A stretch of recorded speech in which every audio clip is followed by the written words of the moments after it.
Donc, ouais, si je reprends ce que tu dis, donc moins intellectualiser, réfléchir, tout analyser, et puis plus rentrer dans l'expérience Voilà, quand laisser c'est le faire, moment. laisser faire. Faire. Être et ne pas chercher à... Être. Ok. Oui, mais c'est très juste ce que dit Véronique en conclusion. Être. Parce qu'on est dans un mode de fonctionnement habituel où la méditation, l'apprentissage de la méditation, ça nous est absolument pas familier.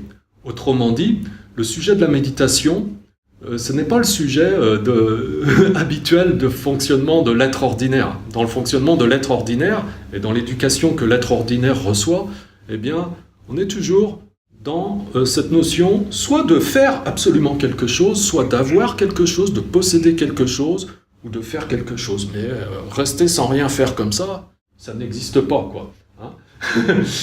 La méditation, c'est apprendre quelque chose qu'on n'a jamais appris, apprendre à simplement être à l'état naturel, c'est-à-dire de nous établir dans notre nature propre, dans notre essence divine. C'est-à-dire comme oublier tout ce qu'on a appris ici, dans le mode de fonctionnement qu'habituellement on nous propose. Tout oublier. Comme si on était un extraterrestre qui arrivait là, dans ce monde, et qu'on découvrait ce monde, qu'on ne l'a jamais vu, qu'on le voit pour la toute première fois, que tout ce qui nous est donné d'expérimenter, qu'on est habitué à expérimenter, avoir un regard complètement neuf sur tout ça. Ok ? Et être simplement en découverte, conscient, voilà, des choses qui se manifestent, sans opinion particulière, mais en même temps émerveillé de découvrir tout ça, et de voir tout ça clairement. Et être simplement tranquille.